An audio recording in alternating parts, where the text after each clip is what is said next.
Ladies and gentlemen, good morning. You are tuned in to the quarterfinals of the Jamaica Civil Service Association High Schools Debate Competition for 2025. Yes, you heard right. This competition is in its quarterfinal stage. At this point in time in the competition, it is do or die.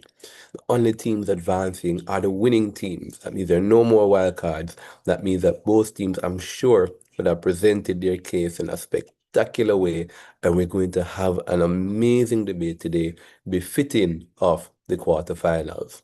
I am Ravon Thomas Matthews, and it is an honor and privilege to be chairing this match today. Joining me on my panel are two wonderful ladies who will ask to introduce themselves, starting with Miss Sonique Martin.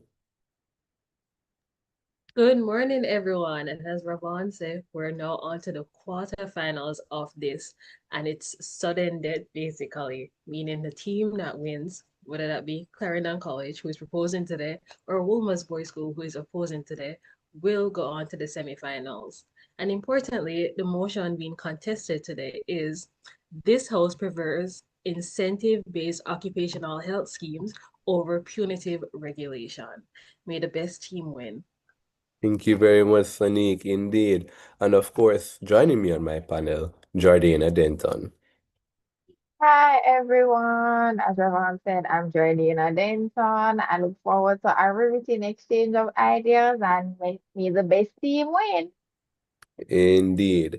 So, ladies and gentlemen, Sonny could have told you the motion already, but just for your benefit, I'll go over it once more. This House prefers incentive-based occupational health schemes over punitive regulation. So, the question on the minds of the judges, and that will be governing this debate, put another way, which one is better to get good outcomes in terms of occupational health? Do we give them the carrot or do we give them the stick? So let's hear from the team. The team who is going to be presenting the case, giving them the carrot, that is incentive-based occupational health, is Team Clarendon College. We invite you to introduce yourselves.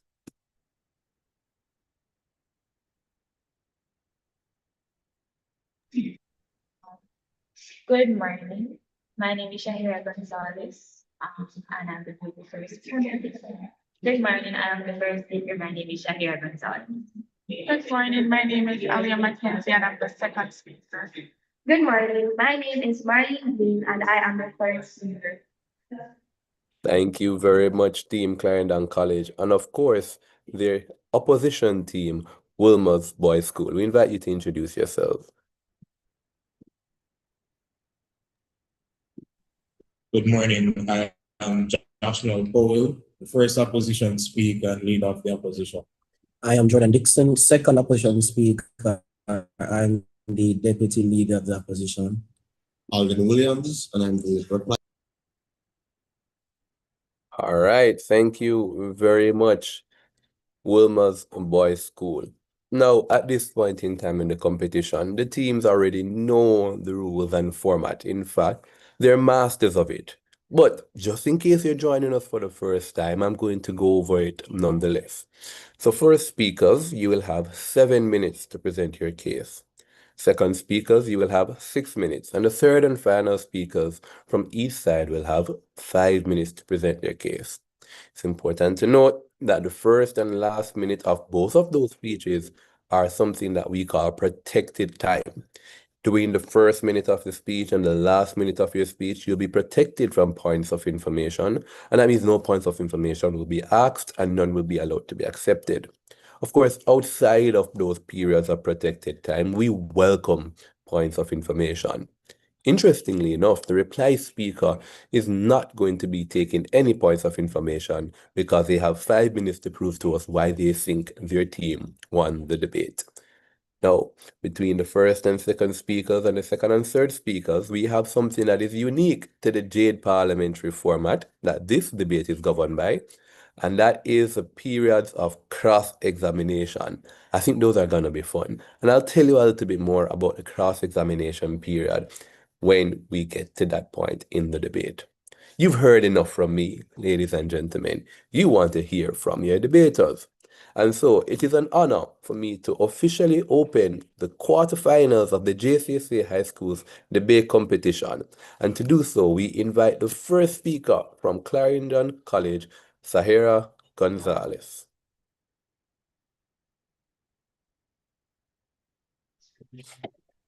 Occupational Health Scheme is a structured work program designed to protect and promote employees' health, safety, and well-being while they are at work.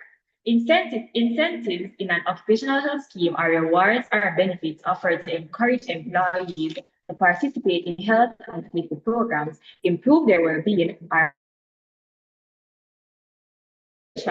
in an occupational health scheme are rules that impose penalties or disciplinary actions when employees or employers fail to follow workplace health and safety standards.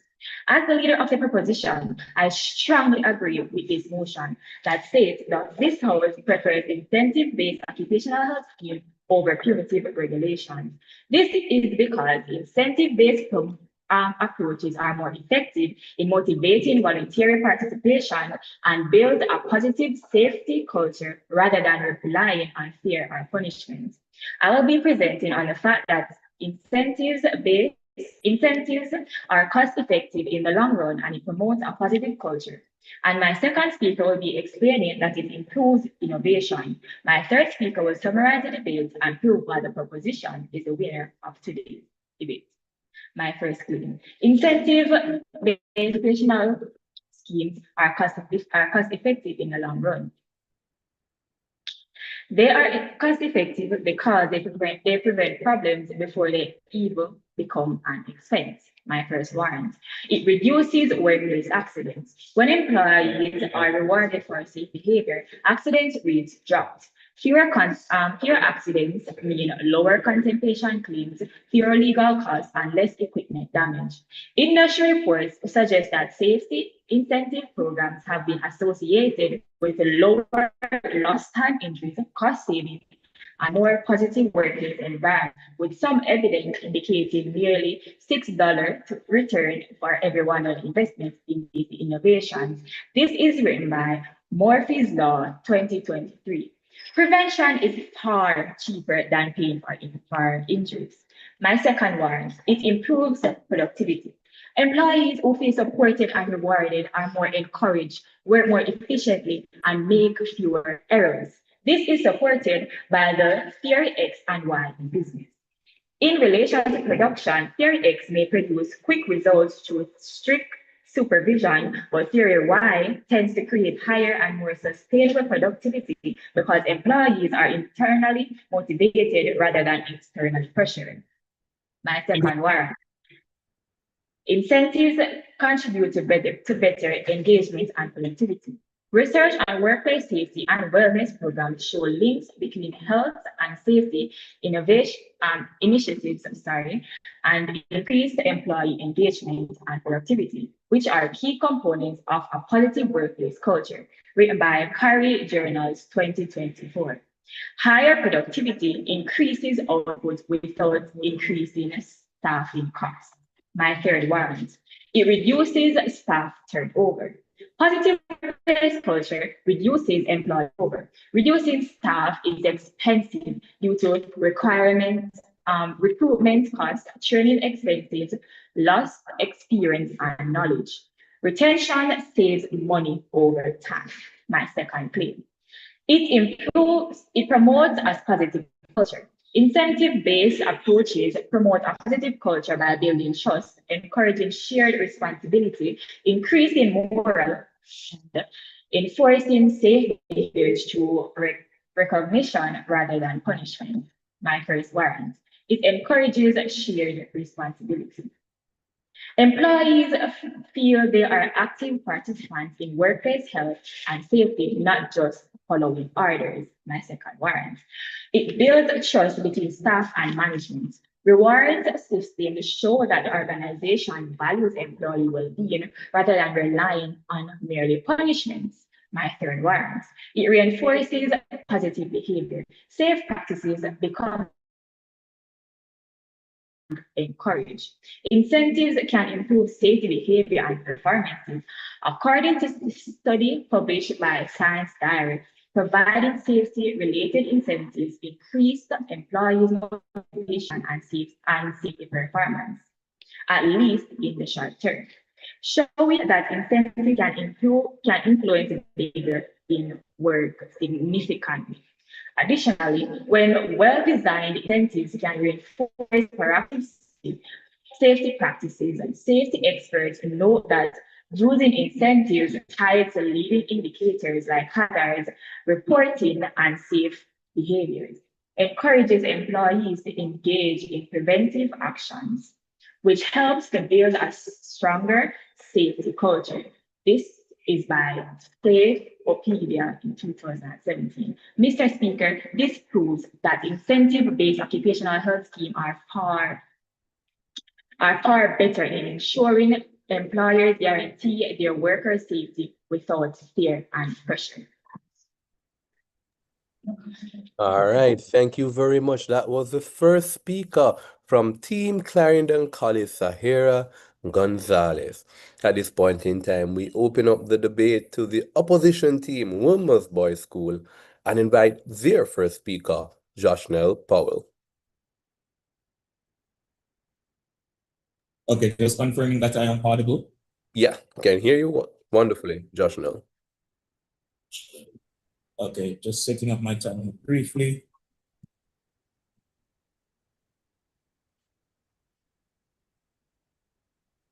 Okay, I'll begin my speech in 3, 2, 1. I'm first up for the motion. This House prefers incentive-based occupational health schemes over punitive regulation. We generally agree with the definitions put forward by Prof, so I won't contend here, but I would like to reframe and restructure this debate, however. So as a bit of characterization, let's just clarify that we're not punishing poor or ill health on our side of the house. We're punishing failure to meet and abide by health-related safety protocols, obligations, and just general rules within the workplace. And we focus on hazard reporting, PPE compliance, and things as such. The question the motion then seeks to answer then is whether or not occupational health schemes should be punitively regulated or incentive-based, and we'll actually prove on our side of the house that punitive regulation is better holistically for the worker, for the employer, and for all third parties. Our punitive regulation, importantly, looks like this. We're going to use sanctions such as verbal or written warnings, suspensions and terminations to address non-compliance to workplace health regulations. And this is going to be taking a tiered approach, as is typical. If it is that it's a first offense, they get a verbal warning, or if they escalate and continue this deviant behavior, typically what is going to happen is that they get a written warning, and then absolute worst case, then they're terminated. And this achieves the end goal of collective safety, which we believe is an element of the workplace that employers actually owe to their employees. Before I get into my claim, so let me tackle some rebuttals. We got from first prop that their sort of incentive-based health scheme reduces workplace accidents. Firstly, I'll actually prove that this isn't the case because if they actually allow for dissent to these regulatory codes in the workplace, so I'll prove that later on in my speech. And secondly, it's actually more likely that you're going to have workplace accidents on your side of the house, because if persons are consistently given the opportunity to just not do things because they don't find the value within the incentive, then we believe that this would push them towards like dissenting from these codes more often, and then that would lead to more accidents inevitably. Secondly, we get that it increases output and productivity on the side of crop, which we don't necessarily agree with. But firstly, this isn't consequential to the motion. Let me just point out, we're meant to examine the best possible alternative route for health schemes and not necessarily the productivity of the business. So we don't believe it's consequential to the motion. But secondly, let's take your best case here. Let's say that it is actually relevant. Profit is still cut into, because if it is that persons or businesses are going to have to provide these like sort of incentives, obviously they're going to have to go into pocket to fund them. The government is not funding this. And as a result of this, even if you make money, more of it is spent out if it is that you're trying to give persons more incentives. And I'm going to go into my first claim now, which is that non-compliance is actually emboldened outside government because the moral hazard of punishment does not exist within the counterfactual. The context here is that occupational health schemes rely on collective participation to produce collective good. The nature of incentivized programs, however, allows for dissent. and incentives hope for compliance, while on the other hand, punitive regulation kind of ensures it. Warrant one is that non-compliance is increasingly like the on-side government, as I would have said in rebuttals. Incentives operate on the logic that a reward must be sufficiently attractive to change the behavior. For lower-income workers, a bonus or a premium reduction is meaningful, but for middle and upper-income earners, the same reward is insignificant. No, a study in 2013 in the Journal of Health Economics would have found that workplace wellness incentives produce stronger behavioral changes among lower-income employees while having a statistically insignificant effect on higher earners. In the environment such as construction sites and hospital wards, health and safety is crucial. The voluntary opt-out of even a small number of high-earning workers compromises the entirety of the system. I'll go to my second warrant, which is that individual non-compliance within incentive-based schemes creates third-party harm, and the absence of punitive enforcement leaves that entirely unaddressed. And this is built on the J.S. Mills harm principle, which tells us that an individual's right to autonomy ends where exercising that autonomy directly endangers another person's right. Conspiration, no, a construction worker who declines his safety harness, that person will create fall hazards for every worker that is beneath him. And this is a text negative externality that we cannot stand for. The analysis here is that props mechanism allows for risk to be created, the arbitrary will of individuals who have already proven that they're not likely to comply with the regulations of these health schemes. The comparative here is that punitive regulation directly addresses this by removing individual discretion. The law does not ask whether or not the incentive is motivating enough. It establishes a duty, it attaches that consequence, and internalizes the social cost of non-compliance back onto the same non-compliant party. Incentive schemes, on the other hand, have no equivalent mechanism of moral hazard. When a worker rationally concludes that the reward is not worth the effort, the scheme has no further recourse, which takes me into my third warrant here, which is that employers actually prefer punitive regulation because of its track record. When employers are genuinely serious about occupational health, they consistently turn to punitive frameworks. We've seen that in the UK's Health and Safety Works Act in 74, and it imposed criminal liability, including unlimited fines and custodial sentences. By contrast, a Rand Corporation study would have found that only 46% of eligible employees participated in incentive wellness schemes when it was structured in an incentivized program. If you can't even guarantee half of your workforce participating when you incentivize, how do you believe that the entirety of the structure will actually carry out? The impacts here is that voluntary compliance transforms safety critical industries into breeding sites for negligence. And secondly, punitive regulation creates self-sustaining culture of institutional accountability where compliance becomes habitual. My second claim is that incentive-based occupational health schemes are economically irrational and collectively damaging because of the free rider problem. And the context here is that for an occupational health scheme to justify its cost, it must produce a net improvement in the compliance behavior.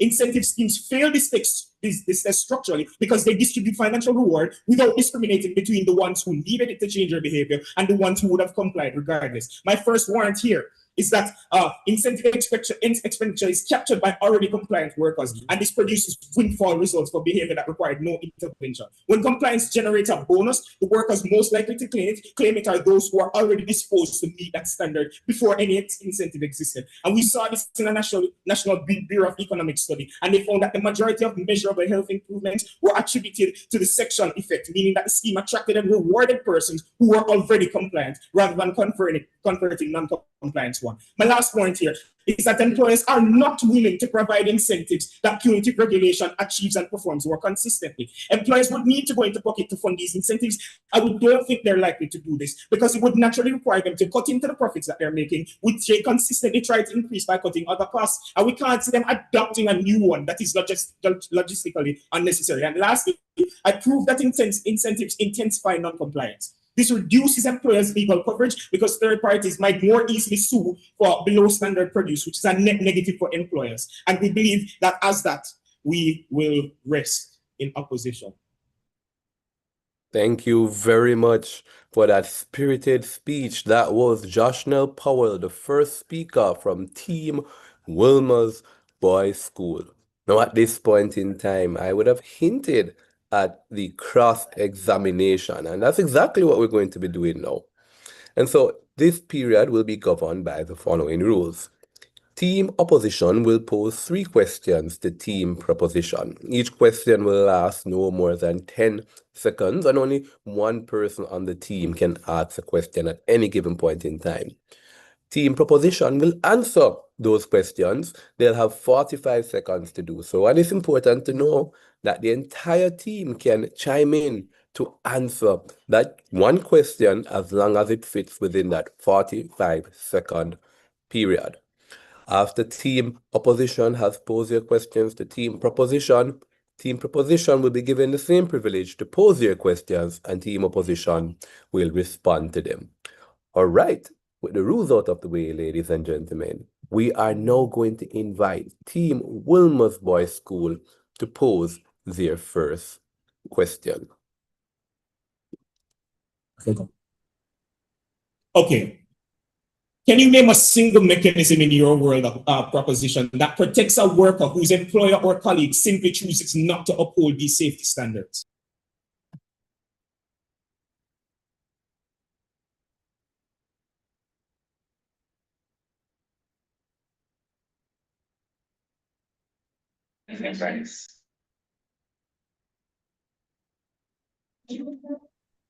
Can you repeat the question, please? And I'll repeat it first because you guys are chipping out momentarily. So you're wondering if it's a problem on my phone or if you guys can hear us too. Yeah, well, I can hear Wolmer's very clearly, and they're not chipping out for me. But Wolmer's, you can repeat your question. I'll go slower this time. Can you name a single mechanism in your world proposition that will protect a worker whose employer or colleague simply chooses not to uphold these safety regulations and affects them negatively? Yes, we can. Punitive regulations can exist alongside incentive-based occupational health schemes. So therefore, a worker can go and report if they are not, because it is an employer's duty to ensure that their workers are working under safe environmental conditions.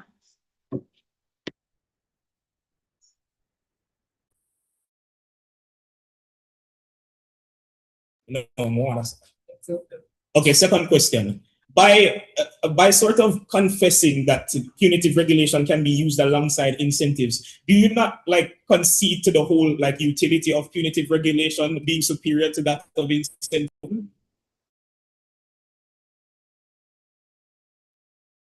No, we do not concede to that because when punitive regulation occurs, it's after the damage takes place. However, incentives will prevent that damage from happening in the first place.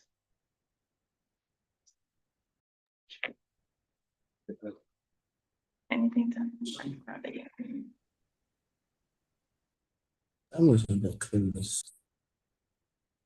My last question is wait.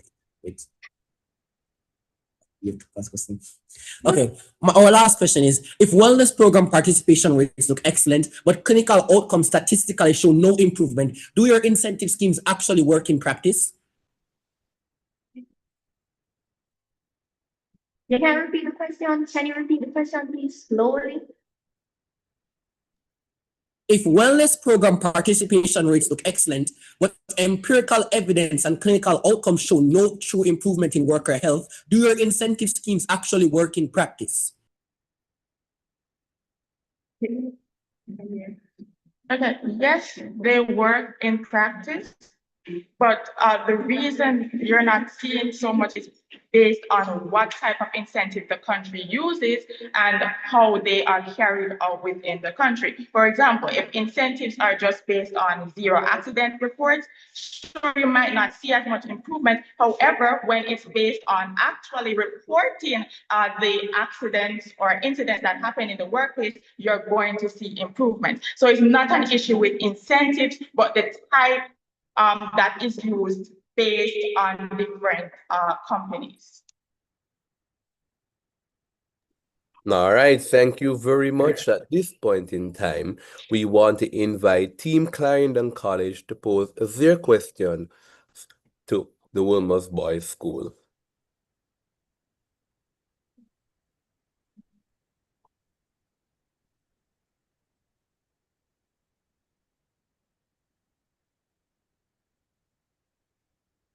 Do you agree that punishment usually happens after harm is done, and how does that protect workers beforehand? All All right, could you please repeat that your audio is?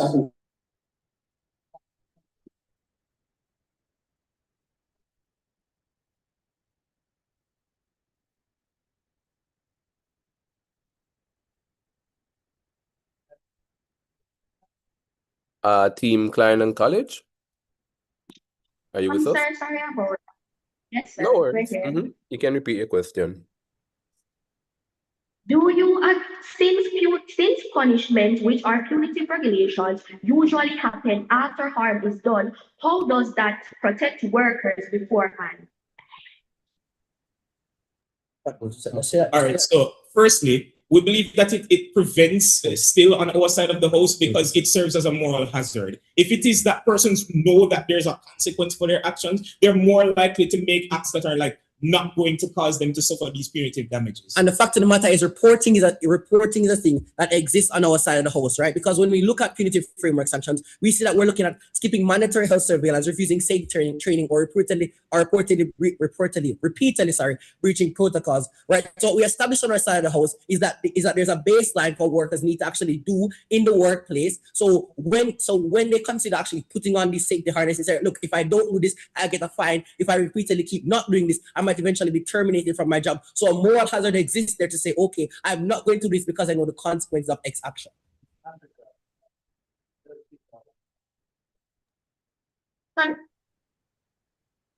Considering the fact that Jamaica mainly uses punitive regulation, why is it that we still see workplace accidents or incidents within the country?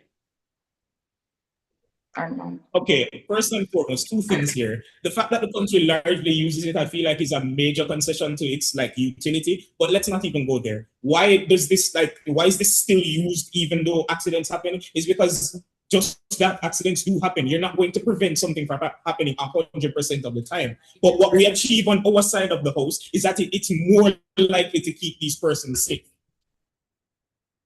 safe. And more likely to keep these persons safe and in check. And we also look at the fact of the matter is on your side of the house, you have no regulatory floor. So if employees choose to actually opt out of these and not participate because the incentives are simply not good enough, then these employees leave themselves open to all sorts of injuries and accidents. And then employers themselves might have to face millions of damages in things like negligent suits and stuff like that. So no regulatory floor actually exists on your side of the house, whereas we have a regulatory floor.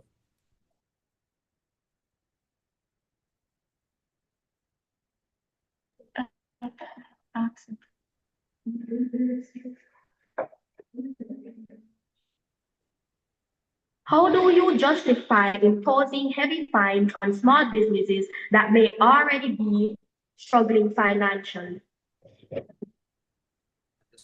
First and foremost, you've misunderstood something in the premise of your question. The fines that are levied on the business owners or employers, those are already enforced in statute and law. And that's not what we're necessarily here arguing about today. We're arguing about what should be levied on the employees. And in that scenario, we believe that punitive measures work the best because it creates a moral hazard, it prevents the act from happening. And when the act does happen, it sets up precedents that when persons are like go or dissent away from the legal code and law, they're going to be punished. And so persons are not going to make these acts in the first place.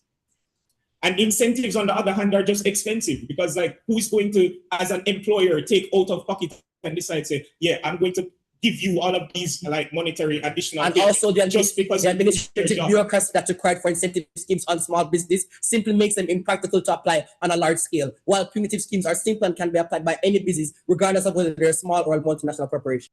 Okay, thank you, Wolmers. All right. Thank you very much. That concludes the first period of cross-examination. At this point in time, we're going to continue with the substantive speeches, and we invite Clarendon College's second speaker, Alea Mackenzie, to take the stage.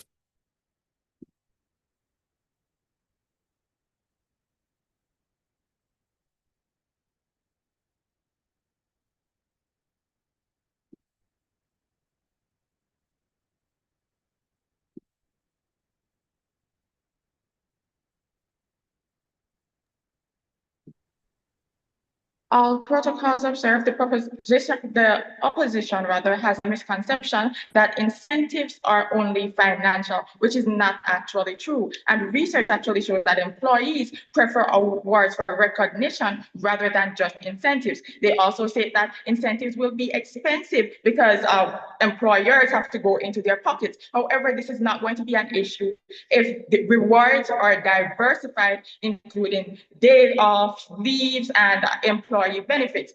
Additionally, there's no 100% guarantee, or it's not, nor is it more likely on your side of the house that employees and businesses will be willing to comply. I present my first point. Punitive regulations do not encourage innovation. Incentive-based occupational health schemes encourage employees and employers and companies rather to go beyond the mere minimum to enforce occupational-based health schemes. They invest in technology that will aid in better workplace and safety because they see potential rewards as return on their investment. For example, when Occupational Safety and Health Administration, OSHA, designed voluntary protection programs to recognize companies with strong safety systems in which companies install wearable safety sensors and use AI-powered hazard detection. As a result, firms instead design creative prevention systems to qualify for recognition, and it reduced inspection frequency. Furthermore, companies will then compete that are not accepted. Companies will then compete with each other for rewards, not wanting to be outdone by another company. So they will go to extreme lengths in order to develop technology that will be able to aid in workplace health and safety. This supports Michael Potter's competitive chain reaction. The companies would want their reputations to improve. They would want it for better marketing. How will that be done? Through investment, not accepted. Through investment in workplace health and safety. It encourages marketing because it rather has a positive marketing effect on companies because they hear about their brand images and the trust that their customers have in them. Their reputations improve, their customers will expand, and their investors will respond positively, not accepted. And then they will then feel pressure to preserve company and industry standards as it relates to occupational health and safety. Furthermore, punitive regulation does not necessarily encourage deterrence. Due to fear of fines, companies or even employees will fail to report injuries when they happen because they do not want to be fined or punished. However, when they have incentives that not only reward zero incidents, but also efforts to invest in workplace safety, and this was seen, for example, in Singapore with their workplace safety and health programs, including recognition awards and reduced insurance premiums for firms, demonstrating transparent safety reporting and proactive hazard identification.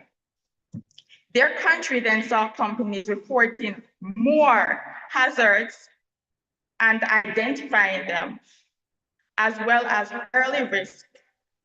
And if incidents occurred, they then reported it because they were getting returns on those actions. They were getting paid for those actions as well as recognition.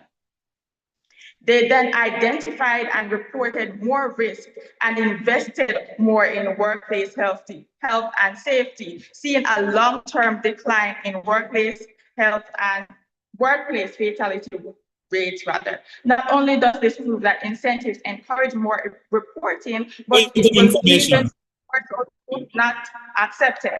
More so true if we consider the Jamaican context and human nature. Humans naturally do things that benefit them. They get discounts, recognition, and other rewards. So if I buy with incentives, so identifying and reporting hazards benefit them. they are going to do so. Punitive regulation mainly deals with the aftermath of the issue, while incentives prevent the harm from happening in the first place. Incentives prevent a life from being lost, while punitive regulation only punishes the act later on, not bring the life back. I thank you.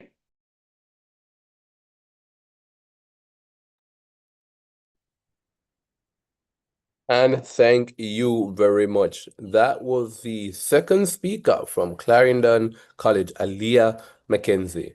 Now, to extend the debate for Team Wolmer's Boys School, we invite their second speaker, Jordan Dixon.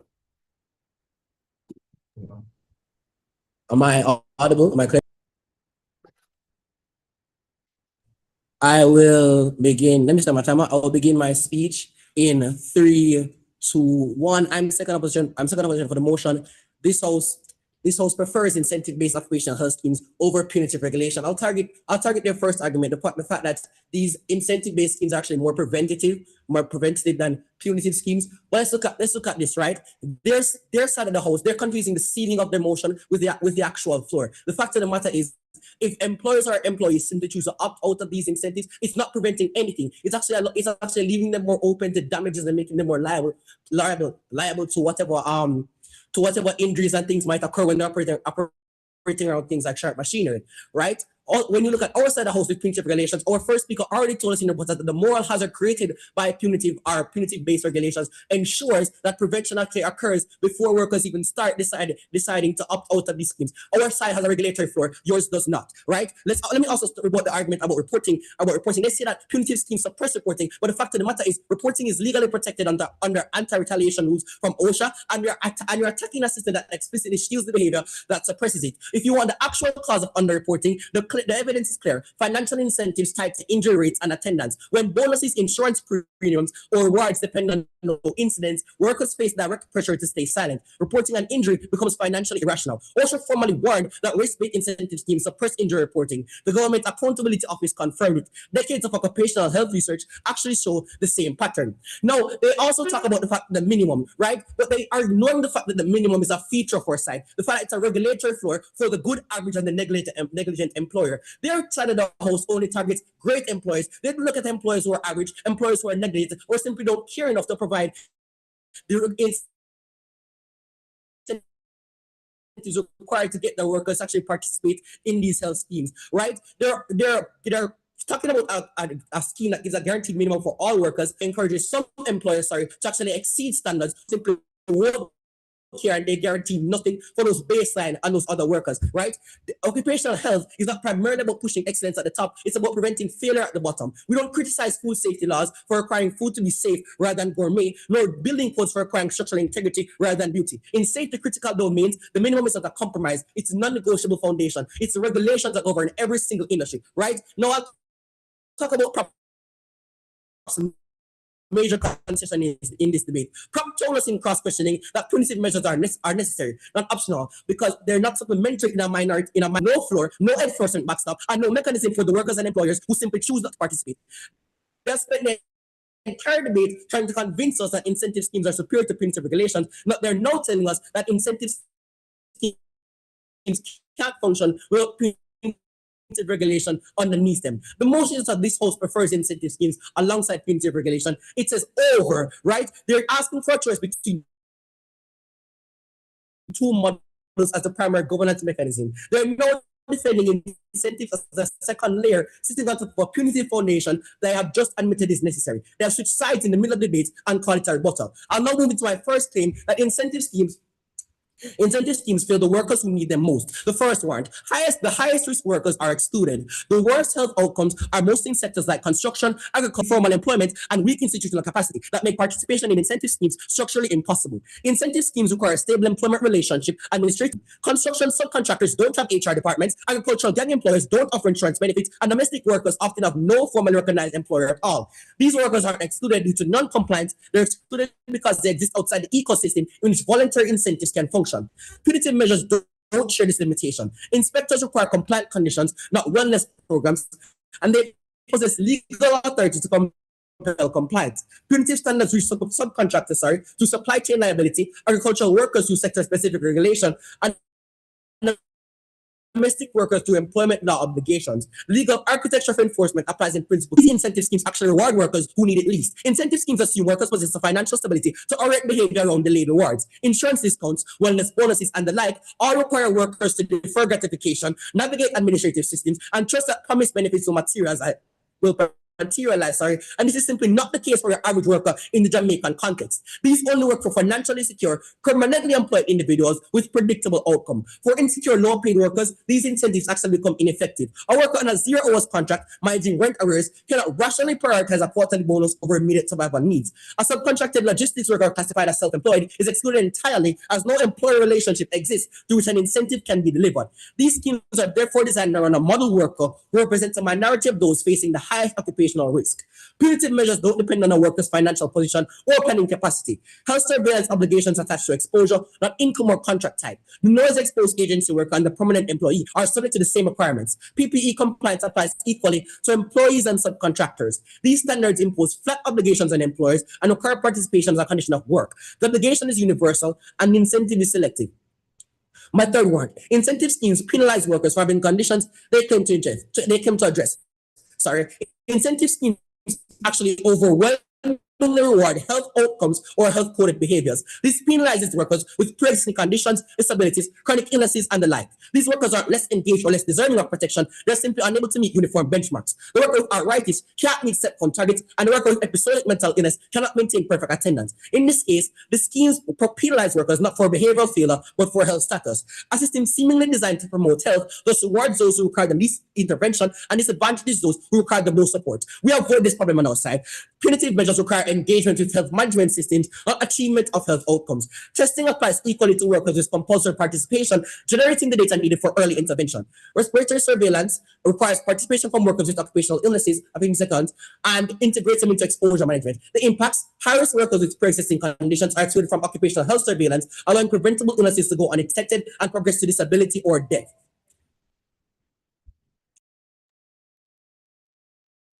All right, ladies and gentlemen. At this point in time, we are going to enter into the second period of cross-examination. And similarly, we're going to invite once more the team in opposition, Wolmer's Boys School, to pose their questions to Team Clarendon College.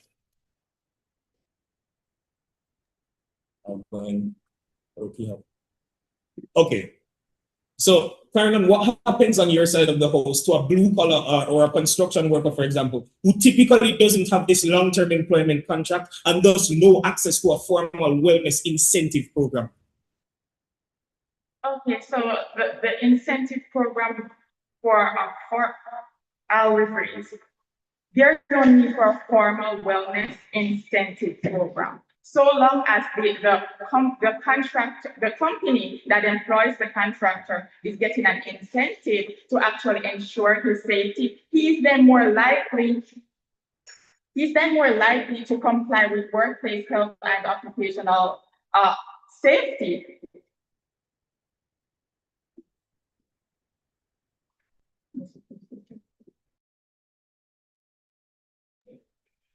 Okay. You claim that incentives are more preventative on your side of the house. However, in the absence of any sort of regulatory floor, what actually happens when the workers who don't need the incentives choose not to comply? Okay, so it's not as if punitive regulation is not there. However, more than likely, humans will do things that benefit them. If they see that the incentive reporting workplace hazards will help them, they will get paid for that, then they're going to do so. Remember, incentives are not just about rewarding rather zero workplace accidents. It's actually rewarding efforts to comply with workplace health and safety standards.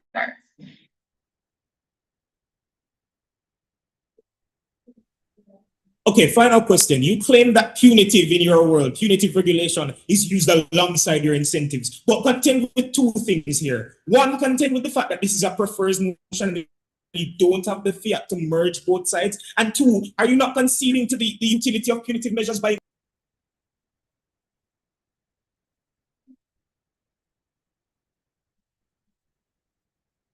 Could you repeat the question? Okay, I'm going slower this time. You claim that punitive regulation can be used alongside incentives. Contend with two things. Contend with the fact that this is a prefers motion and you don't have the ability to merge both sides or produce a nuance. And tell us, are you not conceding to the utility of punitive measures if you do go ahead and do this? Okay, so for punitive regulations, they do have their benefits, of course, but the one benefit they have is accountability. While we have preventative measures, while we have investment, actual investment in new technology to ensure workplace compliance or aid in health and safety in the work.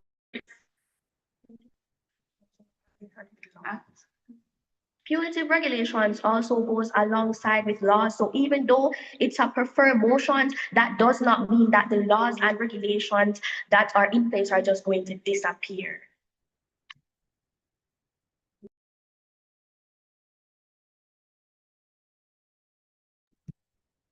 All right, thank you very much. We now invite you to pose your questions, Team Clarendon College.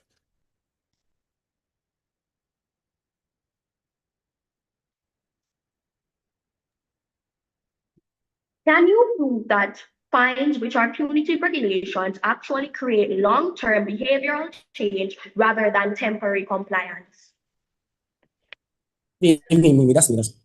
Okay, I'll respond to this. I'll actually show to you that on your side of the house, you do none of this, right? And this is by examining motivation crowding theory. This shows that adding extrinsic rewards do not increase a normative motivation or intrinsic motivation. It displays it. When a behavior is paid for, people reinterpret why they do it. The behavior becomes dependent on the reward. If you remove the reward, participation drops, often below baseline. When you pay workers to engage in health and safety, it reframes behavior from this is a professional obligation, so this is worth doing if rewarded. Once that shift happens, there's no residual commitment when incentives are reduced or removed. What looks like embedded engagement is actually rented compliance on your side of the house. But on our side of the house, we do the opposite. We normalize participation as non-negotiable by eliminate motivational calculation entirely, because we put punitive measures in place that show that, look, this is a norm, this is what should happen. While on your side of the house, you turn it into a cumulative option for workers that, oh, you can choose to be safe if you want a gift card later or an insurance bonus there, or if you want a pay increase there. And that's simply not what safety is. Safety is something that that affects not only workers but third parties as well. And for something that affects third parties, you simply cannot just add out incentives And that stuff is like that. time. Thank you for your answer, Wolmer's Boys School.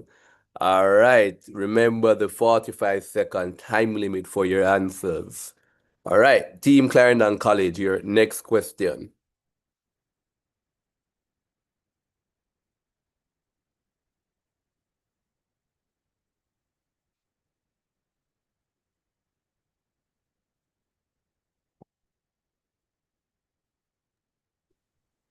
How do punitive regulations encourage innovation for workplace health or make companies invest in occupational health schemes? Wait, what? Could you repeat that question? We didn't hear that. How does punitive regulation encourage innovation for workplace health or make companies more likely to invest in occupational health schemes? Okay, let's start with the general framing of what the motion is asking us to discuss. We don't need to achieve innovation on our side of the house. You're bringing in a very external thing that is not really relevant, so I advise you to recalculate the motion. What we need to do on our side of the house is actually produce better health outcomes for the workers, for the employers, for everybody. And we achieve that on our side of the house through punitive regulation. And the fact of the matter is, just to summarize, we are for safety and health, not necessarily and the fact of the matter is the baseline of punitive regulations is what actually should be the norm or the regulatory for across all industries, right? So we know that laws and regulatory institutions change across sectors, but what we ensure is that these regulations are met so that employees actually are safe, right? I already showed you in my rebuttal that workers don't become hurt when an employer doesn't exceed health outcomes or the bare minimum that's required.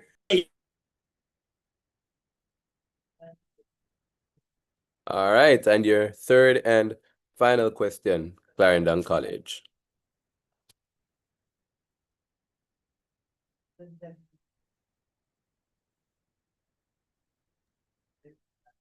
How does punitive systems prevent employers from hiding incidents to avoid fines? All right, let's understand something. The punitive regulation, again, that we're vying for is the one that is levied onto the employees. The employers already face their punitive regulation to law, and all we're doing is transferring that burden onto their employees. And so there's a consistent accountability on our side of the house. So when it is that these persons decide to go off track, the fines will go to them. So if the employers then face some sort of legal backlash as a result of that, the employers will use those very same fines that they levied on their employees to deal with that matter. At the end of the day, the burden, the responsibility, the accountability is transferred, and you have no parallel mechanism in your world to contend with this. All right, thank you very much. That concludes the second period of cross-examination in what has been a spicy and hotly contested match so far. At this point in time, we're going to cool down the temperature just a bit. We say 1 minute pause.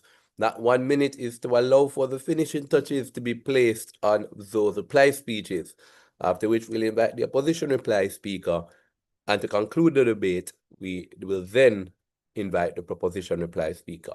That 1 minute break starts now.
All right, ladies and gentlemen, that is your 1 minute break.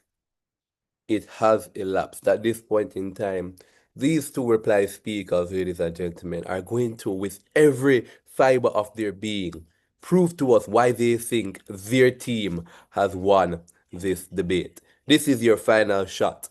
To do so, we invite the opposition reply speaker from Wolmer's Boys School. That is Alden Williams.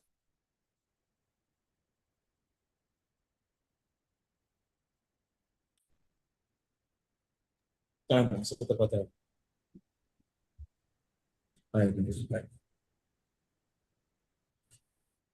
begin my speech on my next word. 5 buttons. 1, they mentioned marketing, but that doesn't apply to health scheme. That's about productivity, whole different ballgame.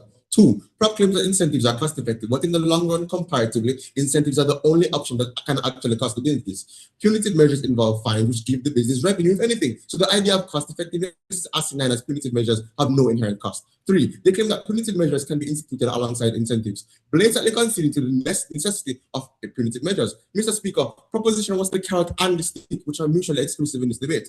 4, they diversify incentives by introducing promotions and recognition. 2 issues with this. 1, promotions do have symbolic merit, but the real benefit that comes with them is still monetary. And 2, recognition is a very weak incentive. A simple big up is not going to change behavior sufficiently.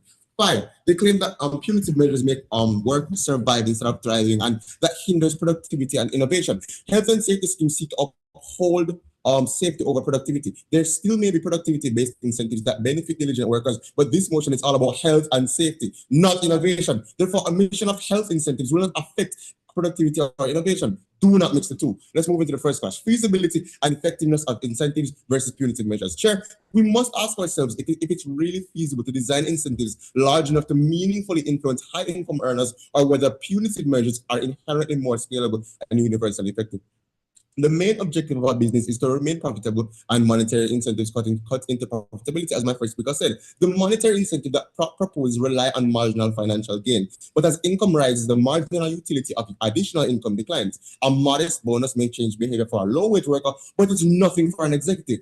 People in power who have large salaries and the capability of causing catastrophic damage by ignoring health and safety schemes will need very large and compelling incentives, which are not economically feasible for businesses. Punitive measures do not face this problem. Sanctions such as disciplinary action, demotion, or termination rely on loss of aversion, reputational risk, and pressures that apply across income levels. Higher earners actually have more career capital to lose. Therefore, with punitive measures, more powerful people are more careful. And let's give them best case now, right? Even if incentives are made large enough to compel employees, they create perverse effects, underreporting injuries, falsifying safety metrics, and prioritizing measurable indicators over actual risk reduction to maximize incentives. Not just are incentives unfeasible, but even if you can afford it, it leads to corruption. Punitive regimes reinforce compliance as the baseline obligation and deter concealment through liability. Second clash, universal enforceability versus voluntary compliance, right? This clash asks us, should workplace safety and health depend on motivation or obligation? Proposition argues that incentives foster cooperation, culture change, and voluntary participation. Opposition demonstrates that occupational health requires universal compliance. Safety systems, hazard reporting, surveillance, participation, etc., only function when participation is mandatory.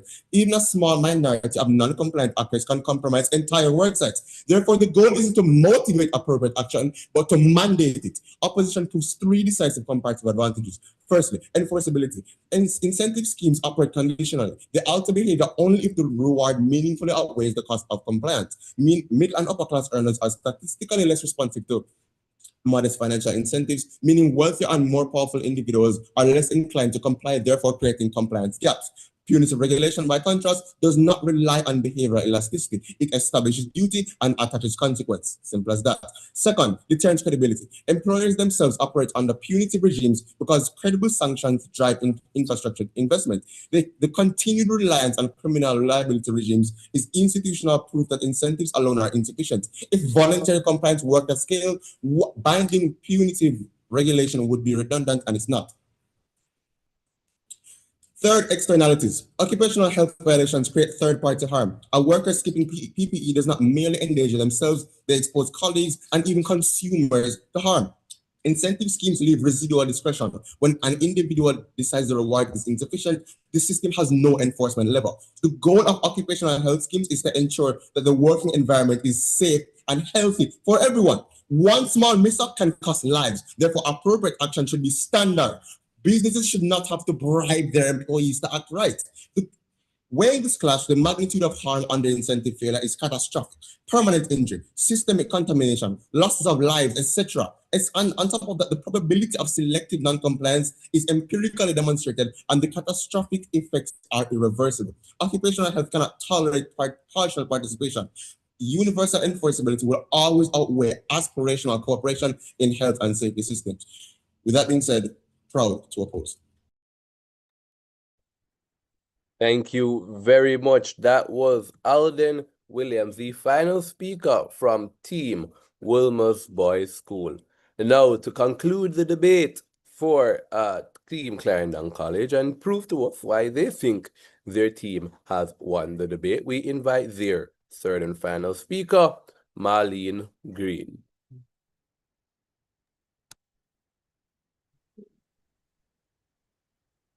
Judges, opponents, and members of this House, a pleasant morning to you all.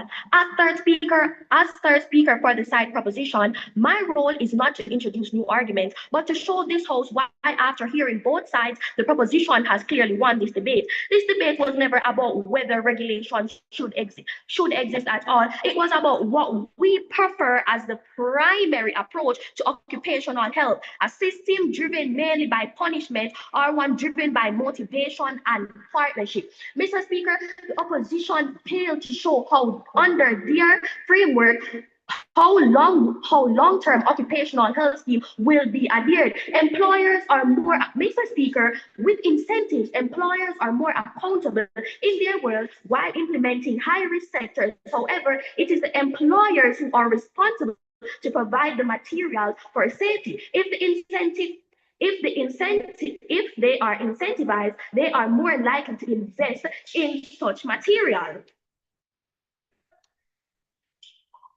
The primary approach to occupational health, a safety driven mainly by punishment or one driven by motivation and partnership. The opposition tried to frame this debate around enforcement, that without punitive regulations, companies would neglect worker safety. But what they failed to prove is that punishment alone actually creates lasting safety cultures.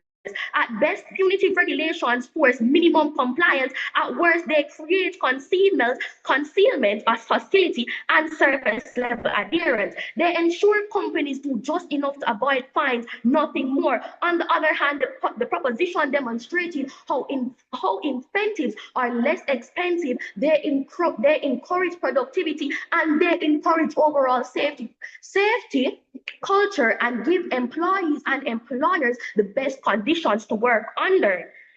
The opposition also argued that incentives may not be enough to stop negligent employees or employers, but this argument misunderstands the motion. Preference does not mean exclusivity. Baseline regulations can still exist. The question is which approach better drives progress. And throughout this debate, the proposition has proven that incentives create sustainable, proactive, and cooperative occupational health environment. Ultimately, this House must decide: do we want workplaces that are safe because of punitive regulations because companies are afraid, are safe because companies are committed? We have shown that incentive-based occupational health schemes create genuine commitment. They push businesses beyond the bare minimum. They reduce harm before it happens, and they foster healthier working environment. They're so about to spend taking away and accidents before they occur. Punishment after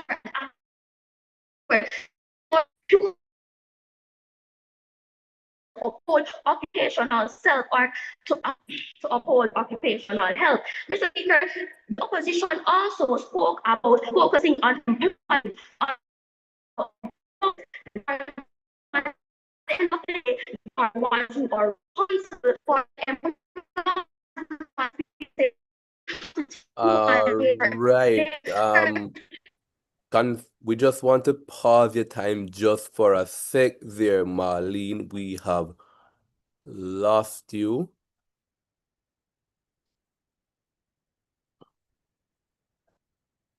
Marlene, is the team Clarendon College on the call with us? We are. All right. So we lost your connection just a bit. Confirming. Can you speak again? Yes, I'm speaking. All right, you may Am I being continue. heard? Yes, you may continue. Mr. Speaker, as employers are the ones who are responsible for making sure that their employees are working under safe conditions. As I stated before, incentives stop the accidents before they even happen. Punishment only come into play if an accident has already occurred. And Mr. Speaker, as my second speaker stated, we need to take human nature into play here. Persons only do things if it benefits them. And punitive regulation does not benefit employers or employees overall.